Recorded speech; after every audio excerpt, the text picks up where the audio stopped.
thank you guys. First off, I want to really thank everyone for their time today.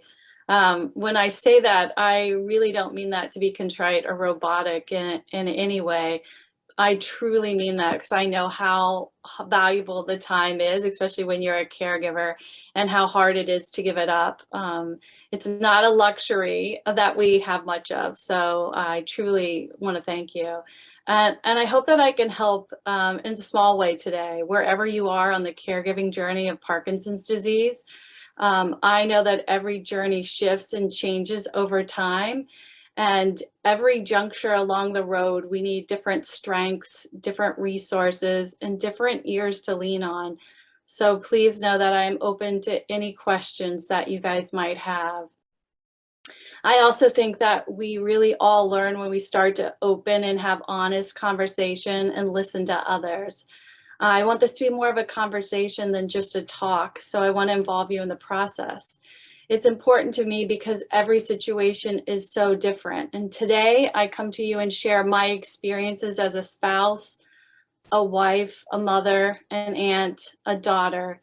And I hold pride in saying that I was Don's wife, and that's how I was initiated or indoctrinated into the caregiving journey of Parkinson's disease. There are many caregivers out there right now, especially through the pandemic, millions upon millions. But it's so important to remember that everyone's journey is different and unique. You would think we all have a common bond, and we do through a general sense of caregiving. But when you're in the heart or the heat, I always say, of the challenges of what we're going through or your loved one is going through, it's really a unique situation to yourself. It's unique in the fact that we have our own families and our own journey, and we have our own challenges. And so I want to just tell you a little bit about my journey first. I was married to the love of my life for 24 years. Actually, it was really 23. We were just shy of our 24th anniversary by a month. But I'm going to give us the extra time. My love for Don had never wavered pre or post diagnosis. Don was diagnosed with Parkinson's disease at the age of 48. And I'm not sure how many of you here today are supporting someone with early onset Parkinson's disease, but it has its own challenges. When he was diagnosed at the time, we only had one child and she was 3. We were desperately trying to have another child because we didn't see our family complete and wanted another girl or boy to round out our family. He was diagnosed with Parkinson's, probably much like many of you, because I've heard this story over and over again. I know this part is not unique. He was having some slower movements. His right arm wasn't swinging like it normally would. He was an avid workout enthusiast. He was a football coach, so he was very active and in tune with his body. And from all outward appearances, he was healthy. He lifted weights every day, basically, of his life. And at one point, he just wasn't able to extend his right arm to where it had been. He had played football for most of his young life and thought it was a pinched nerve. And at the time, he was coaching football at Boston College, and we were lucky enough to be around a team doctors who then quickly sent him to a neurologist. Neither of us thought anything about it. But as most of us do and now know, that when we go to the neurologist office and they ask the patient to walk in a straight line and walk down a hall for 15 minutes or to do a finger tap, you know that something else is going on. Something that we never thought we'd hear in our life. We then heard the doctors say after 15 minutes, you have Parkinson's disease. The doctor told us 2 other things that day that I clearly remember and that really always stick with me. One was to keep living. We had shared with him that we were trying to have another child, and we questioned whether we should still continue. We weren't sure what type of limitations to expect. He said no to keep on living, and so that was an important thing for us to hear at that moment, and we always tried to keep doing that. The second thing he told us was that there will be a cure in our lifetime, which was something he was pretty certain of. I wish that were true for all of us. And we know right now there isn't a cure yet today. That was over 15 years ago. But this also gave us hope. and we knew that there were brilliant minds working on a solution, we believed. Why I say this is because as caregivers, we're always looking for those moments where there are glimpses of hopeful situations, helpful words, positive outlook, and a sense of that everything is going to be all right. You know, we were lucky in the fact that this neurologist spent time with us. I know from hearing many caregiver stories that not all do. And in hindsight, he breathed positivity in our life in an uncertain situation. Though sometimes that positivity would shift for us, we started our journey with positive thoughts. As Dawn's progression happened and our family grew, yes, we did have another daughter. We kept shifting, every time shifting our expectations, shifting the amount of care that I would give or he would need, shift in our relationships, shifts in our family dynamic, shifts in our conversations, shifts in our jobs. We shifted our perspective constantly, all while trying to stay positive. I feel like for us, Dawn's progression was fast and things were continuing to change. Changing as I watched our two girls grow, changing as I watched my husband slow down. I also once in a while would glance in a mirror and see how much I changed. Everyone in the journey with a disease, and Parkinson's disease, had changes. No one is left unimpacted. I feel as part of caregiving, it's helpful to know your personality. How would you describe your approach? Everyone is so different. My personality likes to be a little bit more in control. I don't necessarily love change. I like to have a vision of what's happening, what we're going to do, why we're going to do it. And for me, with Parkinson's and being a caregiver for it, it was a bit out of control. But the way I tried to regain some control and to stop some of those slippery moments of unknowing the uncertainty was trying to slow us all down. Slow down what we were trying to do, slow down why we were trying to do it, when we were going to do it, and take time. Wanted to take time to savor the moments, take time to capture memories, take time to listen and to ask questions. Really important for us caregivers is take time to say no, but also to take time to say yes. Being a caregiver for someone with Parkinson's disease and being a caregiver for two children, in some ways, I often felt as if I were a single parent. And some of you may be caregivers to others as well, whether it's your parents or children, family members. Juggling all of that can be super tricky. But for me, one of the key takeaways was to help deal with it was to slow things down, to remember to ask, do we need to do this? Is it important? Is there anyone that can help? Is this going to make our family stronger? I always thought it was important to see us as a family unit. Sometimes that meant saying no to our children because it wasn't in the best interest of us all. And sometimes that meant saying no to friends, that we couldn't do something because the timing of the stress wasn't worth the event. And sometimes that meant saying yes to a neighbor who wanted to help and bring us dinner, or yes to a friend that wanted to stop by and visit Dawn. Sometimes that meant being the mean one in the family, which is never the fun part. But sometimes the caregiver takes on that role. For example, in the doctor's office, that was one of the ways I would try to help Dawn. I would want to try to make everyone slow down. Doctors and staffs are often overworked and sometimes come off in a hurry. I tried to be one of the fiercest advocates I could ever be. I would constantly and continually ask questions. Question the doctor, ask more questions, ask them to repeat the answers, challenge them, challenge the social worker, because sometimes they just get in a robotic mode and sometimes I feel as if they didn't hear us. Don would never do this, and sometimes he would actually be mortified. When he would go into the doctor's office, he would light up, and I think a lot of you might find that same thing happens for your loved ones. He would think it was his time to shine. When they'd ask him to walk down the hall, he would do so proudly and try to put his best foot forward. the doctor would always say, "Oh, he looks so good." And I would be like, "I'm with him the 6 months, other months, and he's not always this good." But Don wanted to shine. This was his time to show that he was doing well and he needed to feel well. But I would remember some other times too when the doctors would change medications.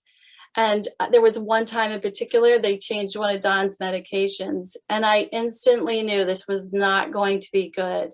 Don was not feeling well. He was super sick. It wasn't helping his movements or his functions. So I decided to call the doctor's office. I said, "Don, you don't have to feel this way. You don't have to push through." And I kept calling and I kept calling. And after 5 days of no answer and no return phone call and leaving messages, I decided to just show up at the doctor's office for a response. Sometimes we have to be that mean person. And I know I felt not like who I normally was, but I felt like he deserved answers and not to be invisible. I think it's super important that we all continue to navigate and advocate for our loved ones because they are doing the best that they can, and we are doing the best they can. But sometimes the question we need to ask is, everyone else around you doing the best that they can? Are the experts that you're working with doing the best they can to support you? Are the places that you're going the most helpful, understanding, supportive? Do you have a strong team? Always felt this weird contradiction because we were in this idyllic football world where everything was team and you did things as a unit. But I wanted to make sure that our lives and our family were a team, and that everybody on our team was there to support us, to be strong. And so I tried to communicate that to Don when he thought I might be pushing the envelope a little too much with people that were in our circle. I said we needed only NFL level players on our team to help support me, our girls, and most importantly, Don. I always felt that Don, if he had to fight the disease, at least I could do was be a cheerleader, but I wanted to do more than that. I wanted to get in the fight with him, and I couldn't, challenge his everyday challenges and help fight them, physically, but mentally I could help make them a little easier, or I could support him. The second piece of advice I'd like to give is to take invitations to escape moments of time. Everyone in caregiving talks about self-care for the caregiver, but in actuality, it's often very difficult and sometimes impractical. We often see suggestions to go out for a lunch with a friend, go out for a walk, meet someone for a coffee. And these are all great suggestions, but for me at times, they seem trite.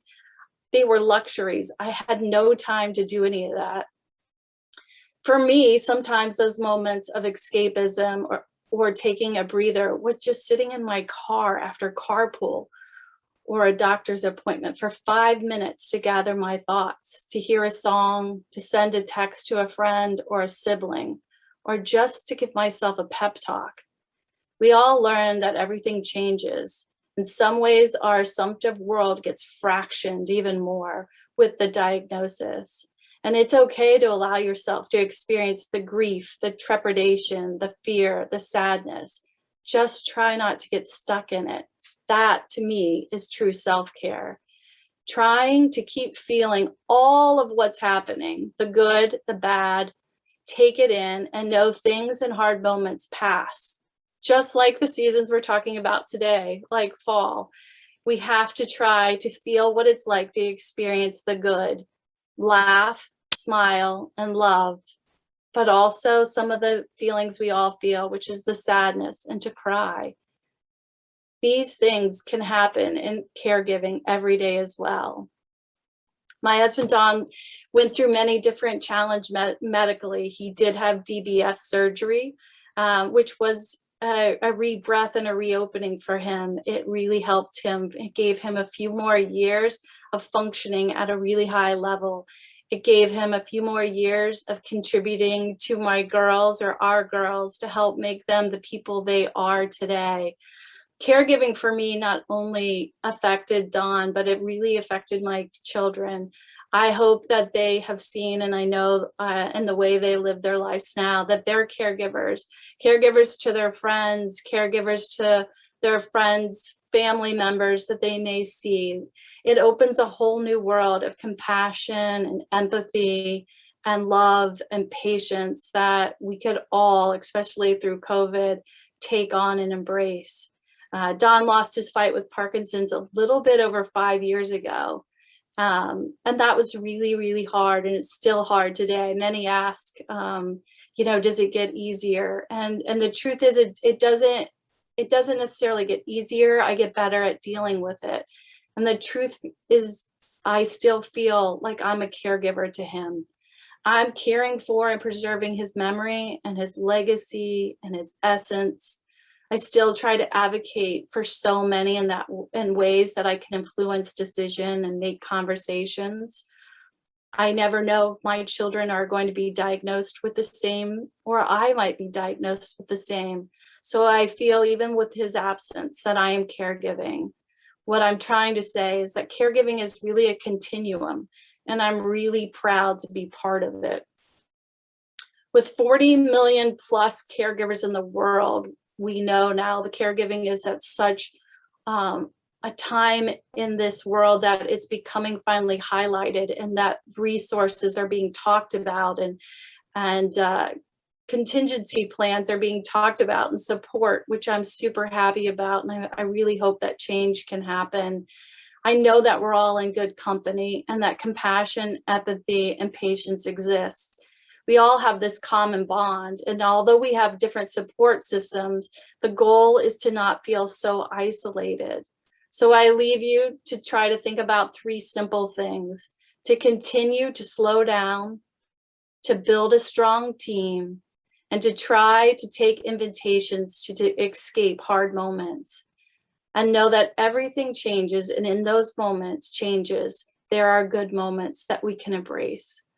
And with that, I'd love to open questions, because again, I want to make this as a conversation with all. So I haven't looked in the chat, so I don't know if there are questions in there, but I am an open book and happy that if anyone doesn't feel comfortable right now to ask a question, to provide my email, and I'll happily answer it one-on-one as well.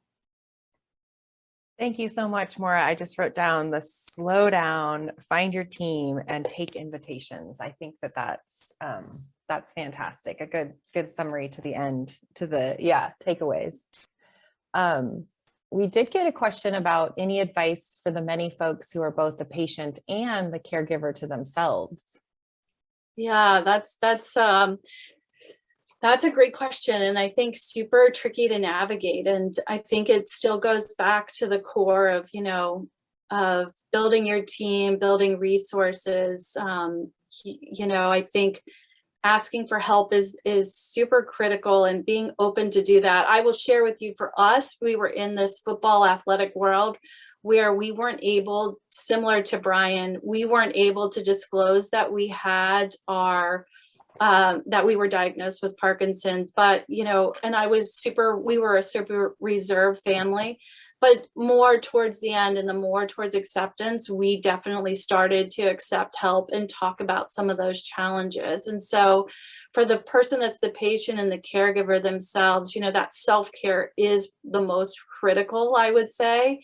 And wherever you find your self-care, and I say it's super tricky to find, those moments where you can just have a leisurely lunch.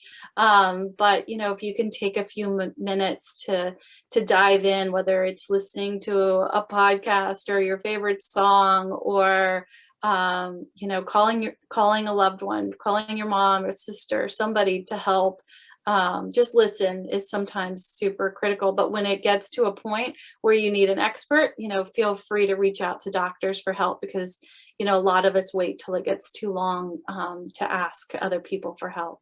Mm-hmm. Yeah, that's great.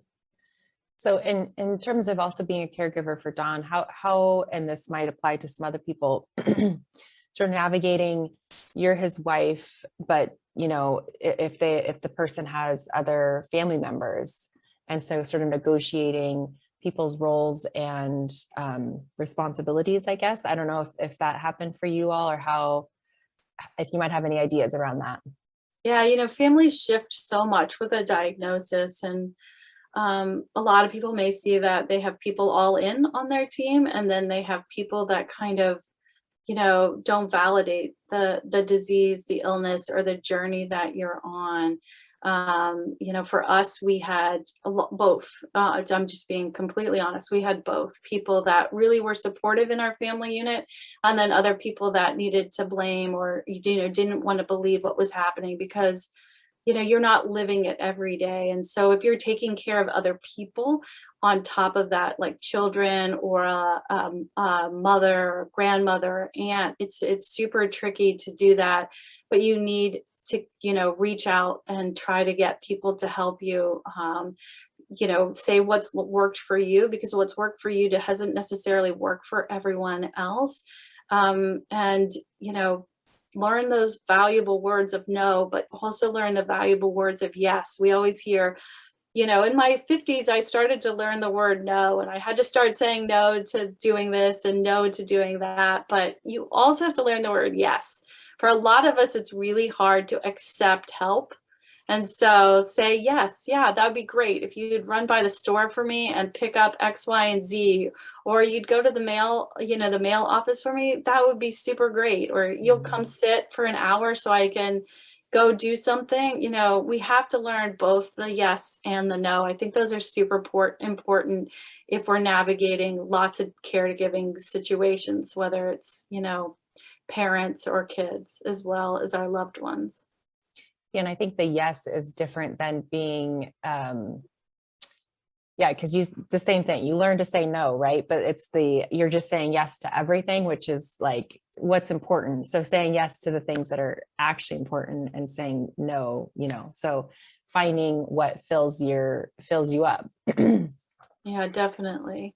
Yeah, I know I've heard over time too, with the caregiving, having, if you are kind of working in a family dynamic, whose role and what roles, how can your people, like your sibling or your mom, or what role do people play, and how can they be successful in that? So I know, for instance, with my mom, she's a little bit older, and my brother is really good at just going right to the doctor and saying things. And then I'm the one that will spend more time with her personally. So finding what how you can work together with that greater caregiving team. Yeah. And, families are so remote right now. Yeah. And so, having people just call and check in is super, that's valuable as well. You don't have to physically be there to help someone in that situation. I used to, get super frustrated that people didn't check on Don Moore from the phone. It was like, he was a coach, and when he was coaching, people would call him all the time, and the phone went a little quiet after he had stepped away from the game.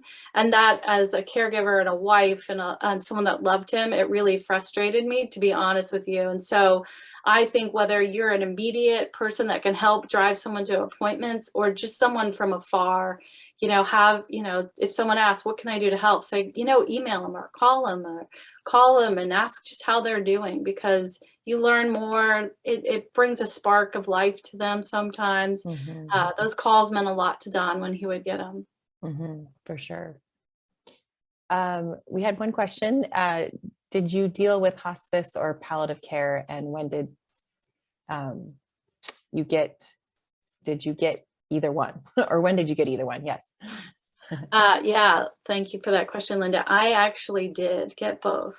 And I started getting it much sooner than a lot of people do. My husband had fallen in December of the year prior to him passing. And I apologize, my phone's ringing. And I didn't think somebody's calling. Check on you. I'm sure it's a spam call. So I did get involved when I had to get the doctor's permission to get hospice involved. And he was like, no, Don's not ready. And I was like, he is ready. We need help. So I did have to push and navigate for that slightly as well. So they were a lifesaver to me. Palliative care and hospice care is something, most people say the world about. And I think if you can get those resources before, people always think it's all the last minute and the last stage. But the truth is, you can up to a year. Parkinson's is a progressive neurological disorder. So the progression being the operative word, and as long as you can navigate that you are seeing a progression, you will qualify for both of those. And to be honest, that's when our relationship, I don't want to cry, but that's when our relationship came back to like a true love situation. And I stopped being his caregiver, and somebody else could help do that. Mhm. Right. Finding that balance between being being the wife or husband and also that caregiver. Yeah. Yeah. Well, that's fantastic. And how did you talk to your girls about what was going on? This woman says that they have a 4 and a newborn when her husband was diagnosed, and they're having, Oh, wow. we've had trouble finding resources for them. So they're 8 and 3 years old now. Yeah, that again is super challenging to find those resources. There really aren't many. I was super honest. I would just talk really open and honest because I didn't um, want them to wonder. I didn't want them to be afraid, more afraid than they were, by just kind of keeping it in the dark. So I was super honest. As soon as they could start understanding, I would say, oh, that's dad's Parkinson's, or oh, he might need a little extra time. So I didn't tell them, sit them down and say, this is what Parkinson's is. I kind of just slowly integrated them into knowing like how Parkinson's brains patients might think and how they might move or how they may need more time. And then the older that they got, the more we explained it. I can see my daughters now, even when we're out in public, they'll say, oh, mom, that individual has Parkinson's, because they can see how they're moving or how they're talking or they're speaking. Speaking was the hardest part for my children because Don had slurred speech for sure. And that was super hard for them to navigate. And they would often ask him, Dad, do you want me to help you, speak when people can't understand you?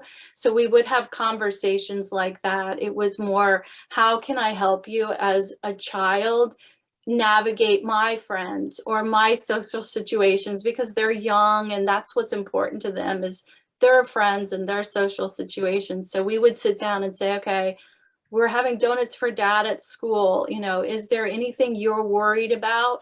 And how can we help dad feel more comfortable and you feel more comfortable? And sometimes I'd have to call the school and I'd have to give them a heads up. And sometimes I'd have to educate people because not everyone is aware of it. So it was definitely a learning process. And I promise you, Dana, that your kids will be the most compassionate kids out there. I was just going to put in there too, Dana. Dr. Sonia Mather, she has Parkinson's and 3 daughters, and I think she's had Parkinson's for 20 plus years. So she and her one daughter wrote a book called Shaky Hands, A Kid's Guide to Parkinson's Disease. I just put it in the chat, and it is a children's book. So it's kind of cute, but it might help you open up the conversation a little bit too. How did you decide how much to share with your daughters and friends and family members, and the prognosis and your own feelings and challenges? Yeah, I mean, again, I was open. I was really open and shared as much as they would ask. About my own feelings was a little different. I didn't really want to share my fears with them. we all have financial fears, I assume, when we're diagnosed with Parkinson's or we're dealing with Parkinson's. So I didn't really want to share a lot of that about them, with them, but I did share moments of me crying for sure. I wanted them to know if I cried, it was okay if they cried, if they were frustrated or felt sad or weren't able to do something. So I was open about it, except the only thing I wasn't open about was, financial worries, because I think we all have them, but I didn't want them to take that on. Mhm. And what about sort of, there's a question about protecting maybe Dawn or your loved one's interests around unhealthy personalities and toxic tendencies. Like, you do have to sort of become that gatekeeper, I imagine. Yeah, that's a great question, and definitely something I dealt with, because I did feel like I was the gatekeeper and no one was getting through to take us down a road that we didn't want to be down. Like, I wanted us to stay positive.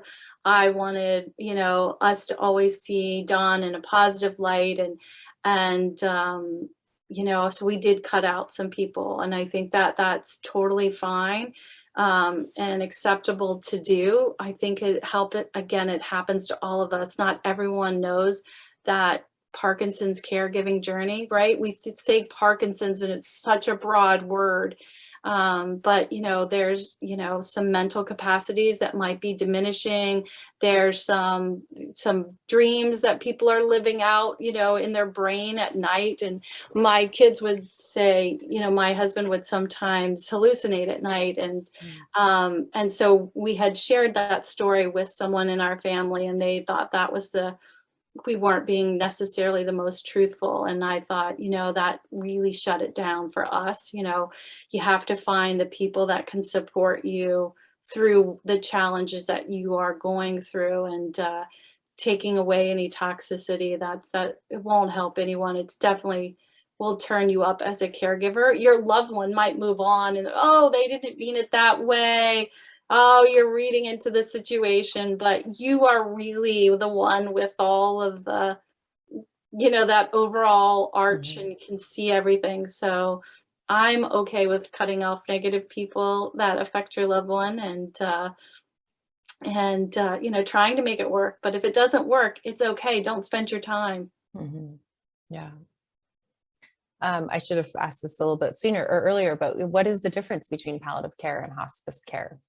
Yeah, so they all fall under the same umbrella, but palliative care is really not end stage. They're just trying to keep everything. Every state is a little different on their definition of palliative care, so I will say that. But palliative care is keeping you comfortable right now, and maintaining you've accepting the that you're not going to get better with palliative care in the state of North Carolina, and that you're not going to do anything extraneous to try to get better. So we accepted palliative care after Dawn had had DBS surgery, about 3 years or 4 years after. And they're just trying to maintain, really, at that point. The hospice care is a little different. You accept that you're going to have a DNR and not to be able to resuscitate, and that you're still taking medications. Though Don was still able to take all of his Parkinson's medications to be able to move and function, but you're not going to do anything extraneous to continue life if something were to happen where they are going to slip into the decline of life. So, but every state is really different. So Very true. it's good to look at that.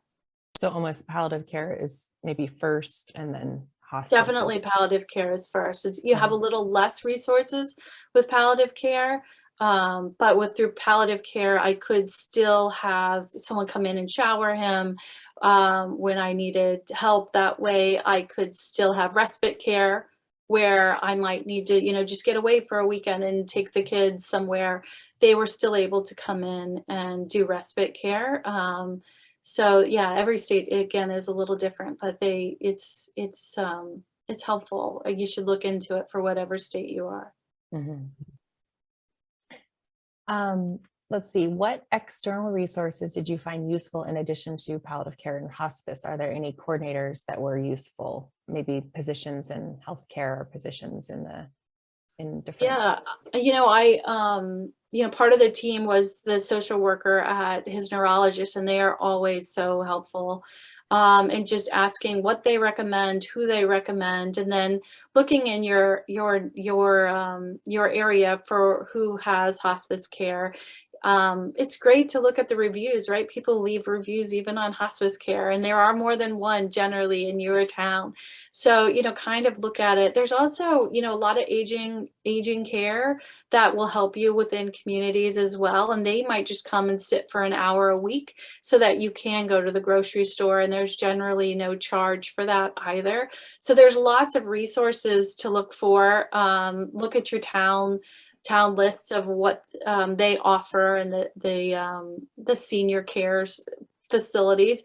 Generally for Parkinson's, we qualify in for that. So Don had, started receiving some of those resources even at he was the age of 55 because of his diagnosis. So yeah, look into all those resources, but the social workers can really help. Mhm. Yeah, it's very true. They can connect you with a lot of different local companies or organizations that can support those things.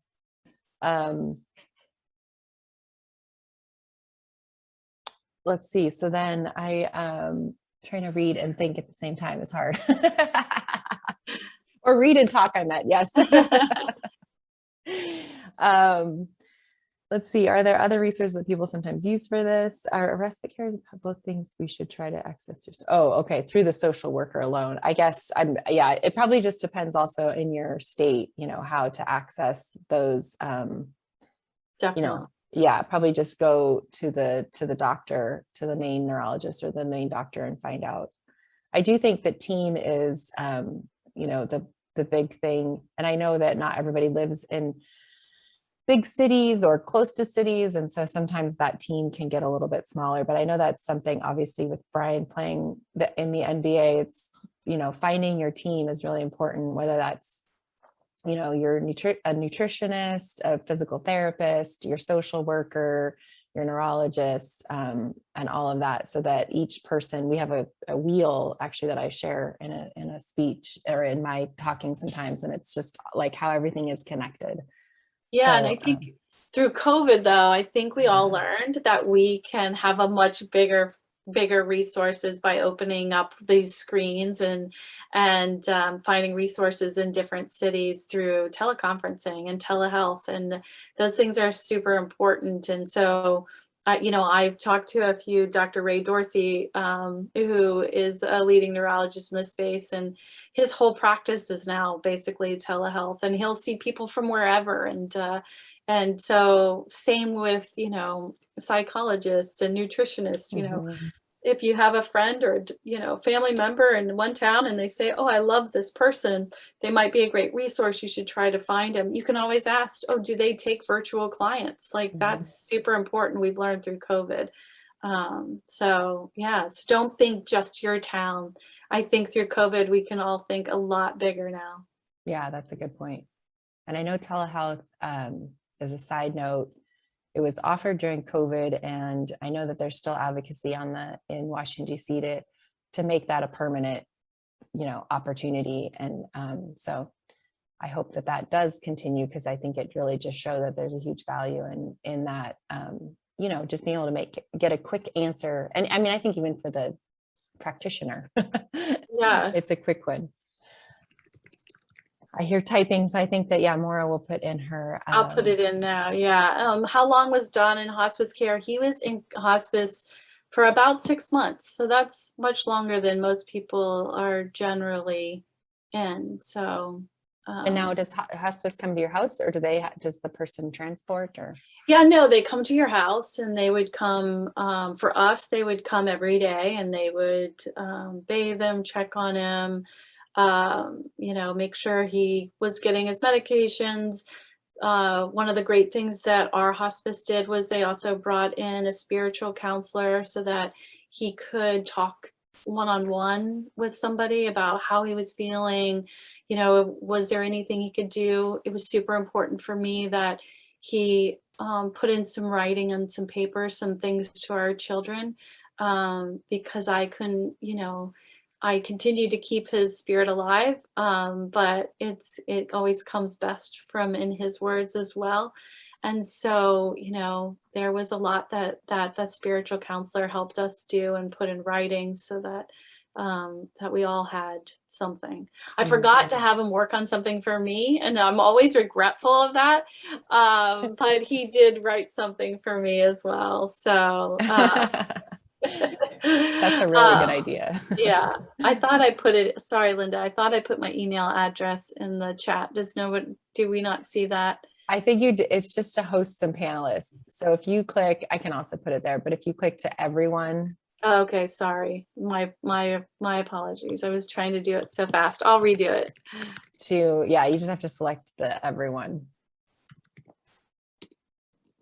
There you go. Yeah. There we go. All right. Yeah. So yeah, that was, you know, with the holidays coming up, I think it's a super challenging time for everyone. And, you know, that self-care is going to come really important, but capturing those moments, like, I don't think anyone will ever say they wish they didn't have more pictures of someone or record their voice. Hallmark has these amazing books for kids that you can self-record a voice. And so like, it was like, 'Twas the Night Before Christmas and stories like that. And so, you know, as trite as it may seem, but, you know, sitting down and doing that, it's one of our most treasured memories for sure, is so that we can still, you know, hear his voice. And it's, yeah, we've had it for 5 years and we've only had to change the battery and the voice was still there. So, you know, look for things that preserve, you know, your legacy, or that your loved ones' legacies that you can keep forever, especially if you have young children. That's really cute. I like that. I'll have to check that one out. Well, I can't thank you enough. This was, you know, a tough topic, but it's inspiring. I feel like you had a lot of great takeaways. So I hope everyone else has feels the same. Yeah, thank you guys. It's been, you know, my honor. And again, please feel free to email me directly if you have something. You know, I promise to listen and hope to give advice. I can't solve every solution, but I'm happy to help. I've been in this situation, and you know, I remember the people that helped me along the way. So I'm happy to do that. I did actually just think of one other thing. Did you yourself join any caregiver support groups or women, you know, caregiving support groups? That's a funny story. So when Don was diagnosed, within the first year, I think, I was like, we've got to go to a support group. We have to do this. And he's like, yeah, you go first. And so, and then he's like, and if you like it, I'll go. You know, they always send the wife to do something that they might not necessarily want to do. So I did go to a support group, and that one was not the right one for me. I was the first one. I didn't know what to expect. I'll be honest. I was teary-eyed in that, because I was just diagnosed and I was looking at people that had been diagnosed for 10, 15, 20 years. And so the projection of that was a little hard.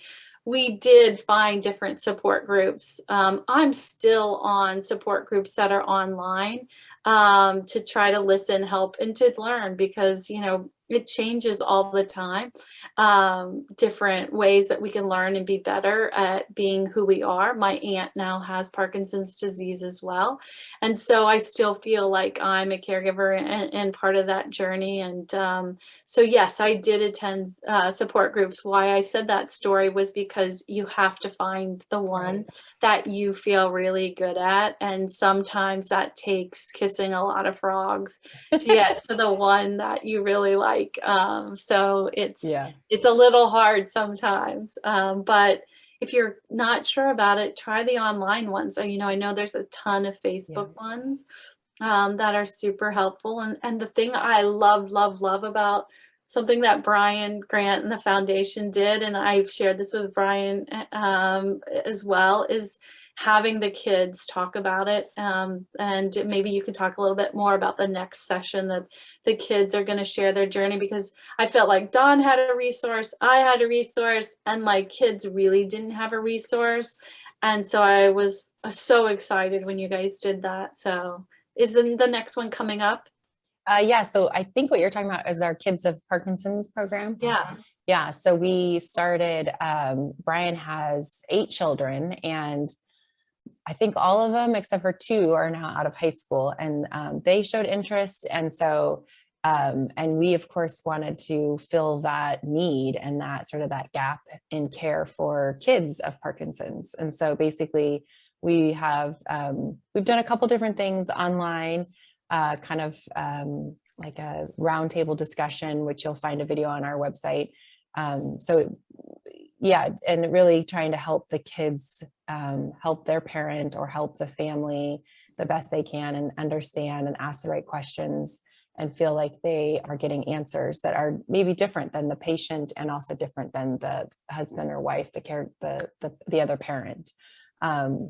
So again, I'll mention Dr. Sonia Mather, her daughter. We have a great blog session on our website about Neha writing about her mom and that experience there. So definitely check out our website for the Kids of Parkinson's, different events and things that we'll share over time. We started it in person in Portland, and then the COVID hit. So we've tried to do a few things online, which are great. So definitely briangrant.org has information about that, has a list of all of our upcoming events. Let's see, like I said, we have a breath by breath mindfulness class, which is great for people with Parkinson's and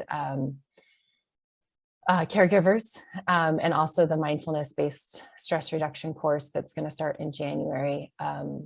So we encourage you to find those resources. Our expert Q&A in December is actually a practice session also with breath by breath mindfulness.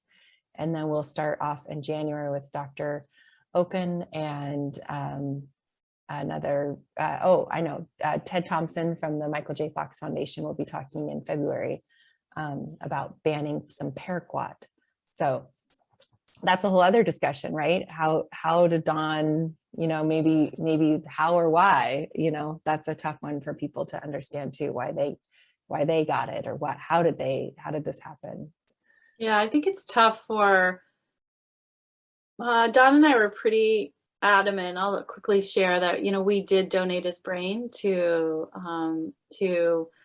find out some of that. And because he played football, that was probably one of the largest precursors to why he had Parkinson's.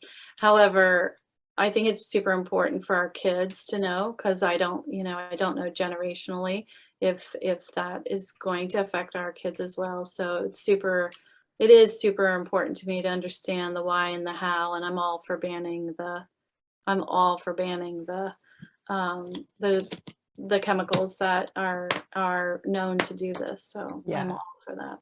Yeah, and it's pretty. There's another great book for anyone, Ending Parkinson's PD, or Ending Parkinson's the book, and it's a great book also to talk about some of the environmental impacts, and how there could be a chance that we could actually prevent Parkinson's if we just did a couple different things. So.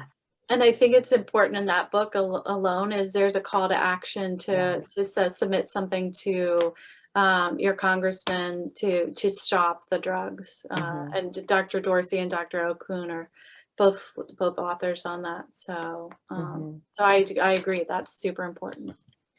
Yeah. And I will just mention it again. That's how we can make some change to things like this, is if all of us come together as one and have one big global voice to ending Parkinson's. So yeah, definitely. If you all are still out there listening, check it all out. I highly recommend it. So well, we'll see you next month, December 14th. We're going to start a special time at 11:30 for the Breath by Breath class, and that will be the expert Q&A in December. So Maura, thank you so much. I feel like I could just keep talking with you. No, thank you guys. Thanks for letting me be a little part of the journey. So yes, great. Well, Well, everyone, be well and thank you. Bye. All Thank right, you. bye. Bye.